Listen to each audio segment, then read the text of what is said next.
Bettina ici, de mon nom de plume. Je viens vers vous aujourd'hui avec une idée. J'aimerais bien discuter un petit moment sur la colère dans notre société. Puis en fait, je suis arrivée sur ce thème à cause d'un posting que Anahita June a fait sur sa page Facebook où elle mettait en lien en fait un lien sur la vidéo YouTube d'un événement de Tony Robbins. Donc si vous ne connaissez pas, c'est un des coachs superstars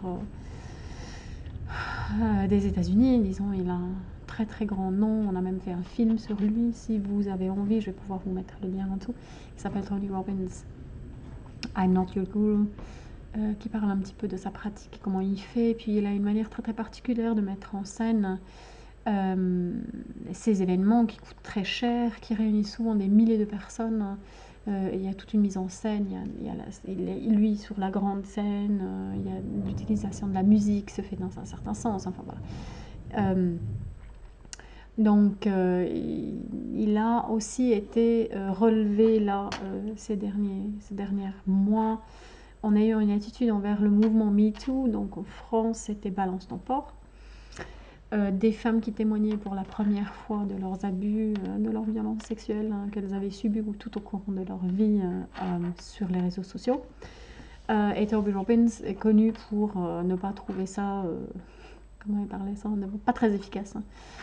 Que en fait le mouvement MeToo était pas productif et que ça servait à rien parce que ça nous bloquait dans notre énergie de victime. Et donc alors voilà, il avait il y a 2-3 semaines un grand événement à Saint-Crozet où une femme l'a interpellé sur ses attitudes en disant justement je pense que tu t'y prends mal, tu n'as pas très bien compris, etc. Alors vous pouvez voir la vidéo, je vous la mets ici en dessous. La manière dont il se comporte envers cette femme est extrêmement, les Américains qualifieraient ça d'un bully, donc c'est très, il pousse, c'est presque, voilà, enfin, il écrase cette femme avec sa présence, avec le fait que c'est lui le chef, etc. Enfin voilà. Donc il y a tout un truc à dire là-dessus, mais sur ce que moi j'aimerais bien relever, c'est surtout quand il dit que la colère n'est pas du empowerment, donc c'est pas une prise de pouvoir, et que le mouvement pour ça, il est inutile et ne sert en fait à rien. Donc il y a eu toute une discussion après, apparemment sur cette vidéo quand elle a été postée la première fois, apparemment son legal team a forcé la femme à enlever la vidéo.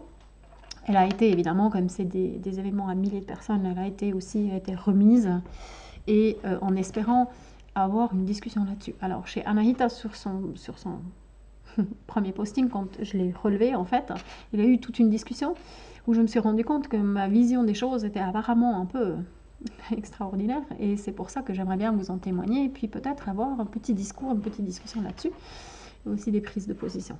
Donc cette idée que en fait la colère est pas productive. Hein. Donc j'ai plusieurs choses à dire là-dessus. Alors d'abord, on vit dans une société qui n'aime pas la colère et qui ne supporte pas l'agression. Et je peux vous dire ça, alors en venant moins de la psychologie, pas du tout de la psychologie, moins de la philosophie, surtout pas la mienne, mais en venant surtout venant de quelqu'un qui a lu et qui s'est instruit énormément, surtout dans une vision d'un projet d'éducation non violent. Où je vois en fait que la colère n'a aucune place. Je ne suis pas confortable quand mes enfants ont des agressions les uns envers les autres, alors soit à l'extérieur, soit entre elles, parce que j'ai 3 filles, oui, ça se tape dessus, ça arrive. Le problème, c'est que notre société a un certain paradigme qui déclare que voilà, telle et telle chose sont possibles, telle et telle chose sont bien, souhaitables, sont pas bien. Et ça informe toute notre attitude envers certaines personnes, toutes nos croyances du monde, nos jugements envers certaines situations, comment on va les aborder, etc. etc. Le problème, c'est que c'est extrêmement difficile de sortir de ces paradigmes-là. Ça s'appelle la dissonance cognitive, hein, qui est en fait perçue dans la psychologie comme étant un stress. Hein. Donc, c'est pas juste que les gens qui veulent pas changer des opinions ou qui sont pas ouverts aux arguments, c'est pas qu'ils ont juste de mauvaise foi ou qu'ils n'ont pas envie de changer ou qu'ils sont fermés. Enfin, en Suisse, on connaît très bien ça. Hein. Non. C'est en fait un mécanisme de défense du cerveau qui fait vous rester dans votre zone de confort. Parce que pour le cerveau, il n'y a pas de gradation entre les dangers. Sortir de sa zone de confort veut dire danger de mort, point. Hein. Donc pour le cerveau, il n'y a pas à dire. Les stress, ça fonctionne exactement de la même manière. Et je peux vous dire, quand j'ai fait ma transition végane, j'ai eu exactement la même chose. En tant qu'omnivore avant, j'étais convaincue que le véganisme tout d'un coup c'était bien. Alors pour mes propres raisons, que je vais pouvoir en parler une fois dans une autre vidéo, mais pas ici. Mais même pour moi, ça m'a pris des semaines et des mois de tout désembirlificoter, tous mes attachements, toutes mes croyances, jusqu'où ça allait, en fait, à quel point c'était difficile de changer ma cuisine, de cuisiner pour moi, de cuisiner pour mes enfants. Et donc même si à la base, j'étais totalement convaincue. Donc la dissonance cognitive, c'est réel, hein, c'est pas juste des gens qui sont de mauvaise volonté, qui veulent pas entendre les arguments, qui veulent pas changer d'avis. Si vous n'êtes pas entraîné dans ce paradigme, dans cette manière-là, si vous restez dans votre paradigme, c'est exactement ce que vous êtes censé faire.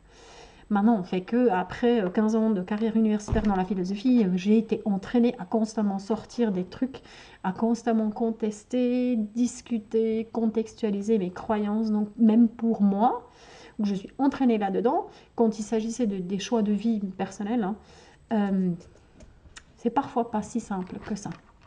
Donc je vous parle de ça parce que je pense qu'on est vraiment, si on veut changer le paradigme envers la colère et l'agression, en fait ça va être extrêmement difficile. C'est aussi pour ça que c'est important de pouvoir en parler, de témoigner, de dire non, en fait moi je le vois différemment. Le fait est que on déteste la colère et on ne peut pas, on a beaucoup de peine dans notre société en tant qu'individu de gérer l'agression. Et on est un peu schizo dans ce sens-là, où soit l'agression positive, hein, le fait qu'on puisse être agressif et la colère, qu'on puisse s'énerver, soit ça devient l'épitome du masculin, donc du masculin non éveillé. Et quand vous regardez les États-Unis, ce qui se passe maintenant, des discussions autour du contrôle des armes, vous allez voir justement beaucoup de ces arguments, de cette agression positive, le fait que je puisse défendre ma propriété, ma famille, ma machin. Hein. Donc ça devient presque caricatural. Hein. Et dans ce sens-là, si une femme adopte ça, c'est encore pire. Une femme en colère, ça devient masculin, c'est pas attractif, c'est terrible, donc surtout pas. Ou alors, c'est juste déclaré comme quelque chose d'absolument pas voulu. Et ça, vous voyez tout de suite quand vous êtes dans la cour de classe hein, et vous voyez un garçon être agressif avec une fille, ça génère tout de suite un inconfort total qui fait que on va l'exclure, on va lui dire que c'est un comportement qui n'est pas souhaitable, qu'il faut qu'il trouve d'autres moyens d'exprimer sa colère, même si elle lui a fait des injustices, etc. etc. Et après, si ça persiste, après, il faut qu'il va se faire traiter, excusez-moi, qu'il va aller chez le psychologue ou chez le psychiatre parce que voilà, c'est pas normal de se montrer agressif et avec la colère. Donc, tout ça, c'est basé sur notre incapacité de gérer ou d'avoir une relation avec colère, d'avoir une relation avec notre agression. Parce que, en plus, et ça je me suis rendu compte, c'est là où ça rejoint un petit peu la discussion du début de Tony Robbins, c'est en fait que souvent, on déclare la colère étant une émotion secondaire. Ce qui veut dire qu'on a une émotion intense, très très forte, qu'on n'arrive pas à exprimer, on n'arrive pas à dire ce que c'est, alors ça peut être la peur, ça peut être la tristesse, ça peut être intense, donc on va se mettre en colère. Donc en fait, dans le paradigme social prédominant maintenant, c'est la colère est devenue en fait juste voilà, une émotion secondaire. C'est pas très important, il n'y a que les abrutis qui sont en colère, il n'y a que les abrutis qui sont agressifs, il n'y a que les gens qui ne savent pas se réfléchir sur leurs propres émotions qui sont en colère. Sauf que le problème avec ça, c'est que nous, on a créé ça. Et on crée ça tous les jours avec nos enfants. Parce que dès le plus tendre âge, hein, quand on leur dit leurs émotions ne sont pas valables, quand on leur dit non, ne crie pas trop fort parce que c'est quand même pas si dramatique, arrête de jouer la nénette, aux garçons on dit il faut pas pleurer, c'est quand même ridicule, non mais ils pleurent pas. Donc on leur dit constamment que tout ce qu'ils ressentent n'est en fait pas juste, que la vision adulte sur leurs émotions est plus juste, hein, et qu'en fait c'est pas adapté, qu'ils sont toujours un peu décalés, que c'est toujours un peu ridicule, c'est toujours un peu stupide. Ah, puis si en plus ils sont en colère, alors ça va pas du tout. Moi aussi, hein, quand mes 3 filles, elles se mettent en colère les unes contre les autres, elles commencent à se taper dessus, j'ai énormément de peine à être avec ça, parce que je sors aussi d'une famille où un certain degré de violence était toujours présent, et j'ai tout un bagage que je suis en train de dépouiller depuis un certain temps face à l'agression et la colère, et ma propre colère. J'ai beaucoup de peine à moi accepter quand je suis en colère. Alors pourtant, quand ça s'applique à quelque chose d'extérieur de moi, un combat idéologique ou quelque chose, là c'est tout à fait légitime, et quand c'est de la colère pour moi, parce que moi j'ai été maltraitée, voilà, j'ai toujours pas, c'est pas quelque chose que je suis confortable avec. Donc, ce que je trouve dangereux avec cette attitude envers la colère en étant une émotion secondaire, c'est qu'en fait, on élimine, on nous traite, on nous dit, voilà, de toute façon, on n'arrive pas à exprimer nos émotions, c'est ridicule, hein. Et puis donc, voilà, la colère, c'est un truc un peu archaïque, hein. Mais la vérité, donc on arrive maintenant au point que j'aimerais bien faire, ma vision, c'est que la colère et l'agression tournée vers l'extérieur sont toujours des indicateurs. En fait, c'est des garde-fous. Ils nous montrent toujours quand il y a un dépassement de nos propres limites, qu'on envahit notre espace. D'autant plus cynique que quelqu'un comme Tony Robbins, qui a quand même une influence, qui a une prestation, qui peut... J'aime pas utiliser le mot influencer parce que ça a été tellement abusé, mais disons c'est quand même quelqu'un qui a de l'influence, qui peut montrer quelque chose. Quand il dit que de toute façon vous dans votre mouvement de MeToo c'est pas productif, c'est pas bien, c'est machin, d'autant plus c'est pernicieux, d'autant plus c'est terrible, parce qu'en fait la colère des femmes de MeToo, les colères des femmes qui balancent leur porc, qui sortent dans la rue, dans les Women Marches, dans les marches pour les femmes, tu peux compter dessus que en fait leur colère qu'elles sont en train d'exprimer maintenant, pendant qu'il a été réprimé pendant des années, est un portail de libération et de prise de pouvoir, parce que pour la première fois elles vont pouvoir dire j'ai été envahie, j'ai été abusée, j'ai été utilisée.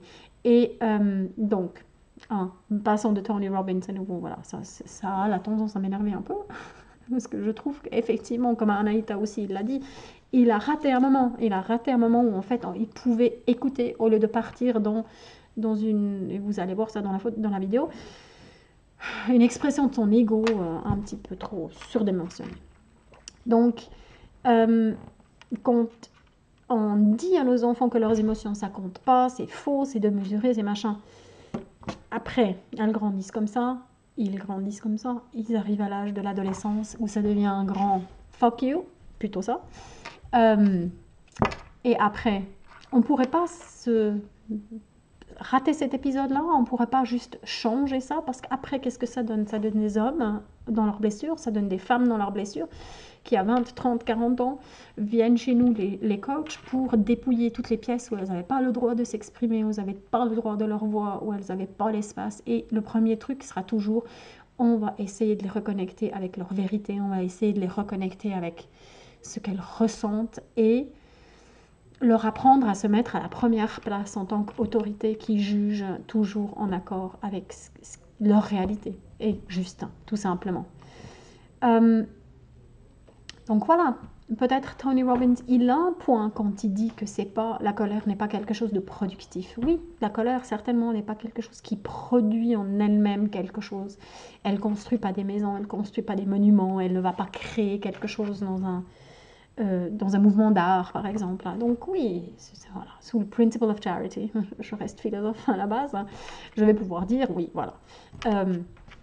C'est pas une émotion qui est créative, mais je pense que c'est des portails. Je pense que pour un certain type de femmes, et pour certaines femmes selon les blessures qu'elles ont eues dans leur lignée, qu'elles ont eues elles-mêmes, qu'elles ont eues dans le collectif qu'elles doivent exprimer, la colère est certainement un portail. Et je pense que pour certaines femmes, oui, effectivement, si elles ne font rien d'autre que de descendre dans la rue pour exprimer leur colère, une ou deux fois, trois fois, même pour le reste de leur vie, ça sera le travail qui lui sera destiné à ce moment-là.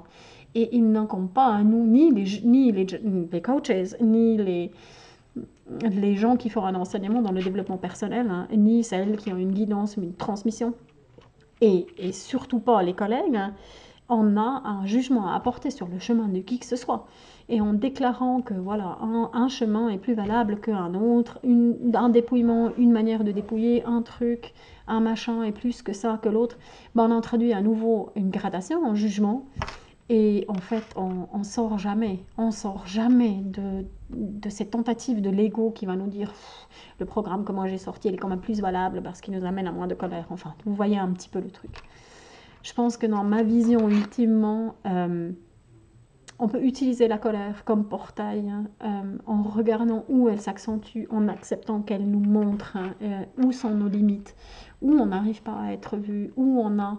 ça aussi, la colère, elle est toujours, pratiquement toujours, à part les limites, aussi un endroit où on n'est pas vu. Vraiment, ça peut être littéral dans la chaîne... devant la caisse dans un magasin où quelqu'un vous roule tout le temps dessus sur le chariot parce qu'il est impatient et la chaîne n'avance pas, ben, il envahit votre espace. Hein. C'est quelque chose où c'est physique, où la personne qui fait un jugement sur vous, elle envahit votre espace. J'espère que ça vous met en colère pour vous montrer que c'est quelque chose qu'il n'a pas le droit de faire ou qu'elle n'a pas le droit de faire. Donc, pour moi, la colère, c'est un portail pour aller plus à l'intérieur, pour dire plus. Mais là, je ne suis pas vue. Là, j'ai besoin d'être mieux vue. Là, j'ai besoin de m'expliquer. Là, j'ai besoin que quelqu'un accepte. Et finalement, c'est ça qui va nous permettre de dépouiller, de lâcher les pièces, de nous séparer justement de notre victime, de pouvoir dire non, je choisis d'amener plus de mon essence ici dans cette existence. Et c'est ça en fait qui nous permettra aussi de dépasser la colère, parce que la colère, c'est pas un état soutenable, on peut pas rester éternellement... Enfin, on peut, hein. Pardon, on peut. J'ai vécu sans un père qui, en tout cas pour les 30 ans où moi j'ai eu du contact direct avec lui, était tout le temps en colère. On peut être tout le temps en colère, mais ça détruit des vies. Ça, c'est certain que c'est pas productif dans ce sens-là. Mais c'est aussi un petit peu trop simple de déclarer la colère en étant productif et en fait quelque chose à éviter. Et je pense qu'ici, en tant que société, et surtout si vous êtes en éveil, c'est quelque chose qui vous intéresse, le travail sur vous, c'est quand même quelque chose, une discussion à avoir. Hein. Quelle société on aimerait bien construire en dehors de cette colère. Donc je vous invite, dites-moi, quelle est votre relation avec la colère? Quelle est votre vision sur l'agression? Est-ce que vous pensez que c'est une émotion très utile ou est-ce qu'au contraire vous avez de la peine à rester avec votre propre colère? Est-ce que vous avez de la peine à rester avec la colère de vos enfants? Avec les colères des hommes, avec les colères des femmes, dites-moi tout ici en dessous dans les commentaires. Si vous aimez ce genre de vidéo, ben, n'oubliez pas de vous souscrire ici, d'inscrire, subscribe et d'appuyer sur la petite clochette pour toutes les mises à jour parce qu'il y aura de plus en plus ce genre de vidéos et de contextualisation qui va vous amener des sources et qui nous permettra aussi d'avoir un échange un petit peu plus poussé. Merci beaucoup, je vous souhaite une belle soirée, au revoir.